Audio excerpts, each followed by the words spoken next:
Un bilan extraordinaire, la première au carburateur, 80 personnes.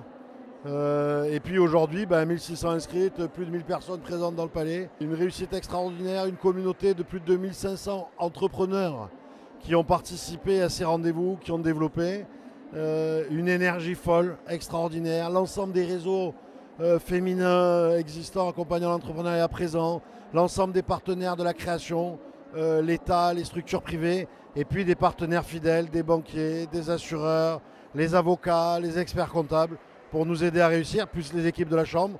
Donc oui, on a réussi ce pari fou. Ce pari fou, c'est celui de faire une communauté des entrepreneurs, des porteurs de projets, des femmes innovantes de notre territoire. On voulait créer une communauté d'entrepreneurs et qu'effectivement, ça s'est réalisé puisqu'on a déjà une communauté digitale sur LinkedIn. Et puis, on voit qu'à chaque fois, on a de plus en plus de participantes. Et d'après l'étude, en fait, on se rend compte que plus d'un tiers des inscrites et des personnes qui viennent sont des personnes qui sont déjà venues. Donc, ça veut dire qu'elles viennent une première fois et puis elles aiment bien revenir, en tout cas pour peut-être retrouver des personnes, échanger, créer du lien ou retrouver des compétences qui leur manquaient. Les femmes obtiennent à peu près au moins un tiers de moins de financement que les hommes dans un projet. Et quand on creuse, en fait, elles obtiennent moins parce qu'en fait, elles le demandent moins. Et donc, si je demande moins, j'obtiens moins. À demander plus, j'obtiens toujours plus. Et donc, en réalité, on s'est dit, mais pourquoi elles demandent moins? Parce qu'elles osent moins, parce qu'elles osent pas, parce que... Et donc, on a essayé de les faire oser, de leur montrer que c'était possible, de les aider à rêver grand.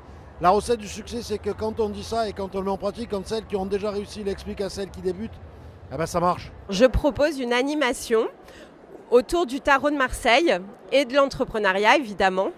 Donc chacune des femmes va tirer une carte et je vais créer une histoire commune autour de l'entrepreneuriat grâce au tarot de Marseille. Je suis moi-même depuis peu créatrice d'une nouvelle structure dans le domaine de la RSE et du mécénat. Et comme vous le savez, créer une entreprise, parfois, vous êtes dans une situation d'isolement. Et donc l'idée, c'est de rencontrer des femmes dynamiques qui ont déjà un parcours de création d'entreprise, qui ont déjà des solutions clés en main. Et c'est surtout pour moi me faciliter toutes mes démarches dans le cadre de cette création d'entreprise. Les femmes que je vois entreprendre en général, c'est qu'elles souhaitent vraiment créer à leur dimension ce qu'elles souhaitent voir produit, les services qu'elles souhaitent proposer et vraiment présenter qui elles sont. La société est en cours de création, mais le projet, lui, il est lancé. On est déjà en précommande sur Ulule. On lance la première marque de pâte à tartiner salée, pour créer une vraie alternative salée à la pâte à tartiner classique. Moi, je suis très team salé, je mange pas du tout de sucré au quotidien. Et du coup, j'ai jamais vu de vraie alternative pour l'apéro, le petit-déj ou autre en produits salés qui soient vraiment sains, gourmands pour toute la journée. Et c'est comme ça que l'idée, un jour, elle m'est apparue un peu comme la lumière qui s'allume. Et j'ai décidé d'en parler avec Sarah, qui ont travaillé toutes les deux dans le milieu de l'agroalimentaire. Et c'est comme ça qu'on a décidé de se pencher à fond sur le projet et de lancer Salty. J'ai vécu 2 ans en Martinique et je suis rentrée à Marseille il y a un mois, même pas.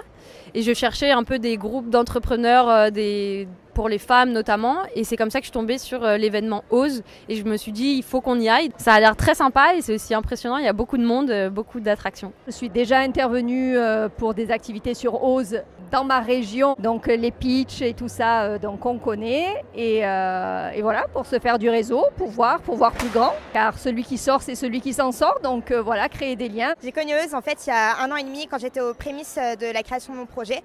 Je cherchais les salons de l'entrepreneuriat, etc. Et je suis donc tombée sur le salon Ose. Donc j'avais fait la première édition il y a 1 an. Et du coup, je fais la deuxième édition, pour moi en tout cas, cette année. Mon projet, c'est d'ouvrir un concept hybride à Marseille qui allie un salon de coiffure dédié aux cheveux texturés. Donc ce sont les cheveux ondulés, bouclés, frisés et crépus. Et un coffee shop éco-responsable. Quand on a un cheveu texturé, c'est super compliqué de se faire couper les cheveux correctement en France et notamment à Marseille.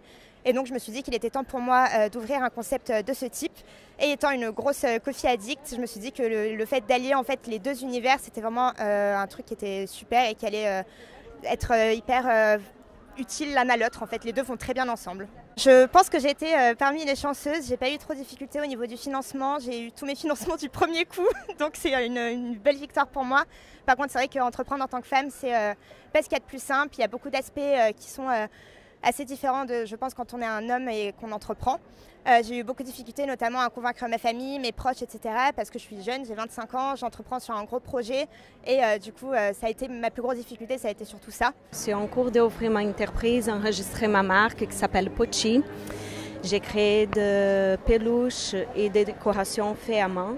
Mon objectif avec cette marque, avec mes produits, c'est d'amener de l'émotion, des histoires, des mémoires dans la chambre d'enfants, de tendresse.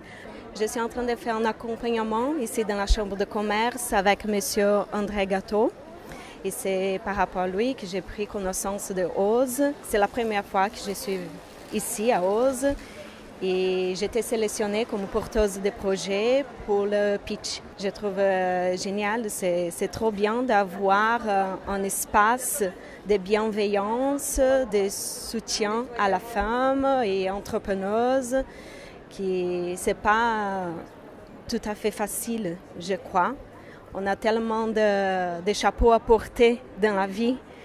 Et être entrepreneuse, c'est un grand challenge, je pense. Donc, si on a un espace comme cela pour nous soutenir, pour nous donner des outils, des conseils pour pouvoir avancer et réaliser notre projet, c'est super.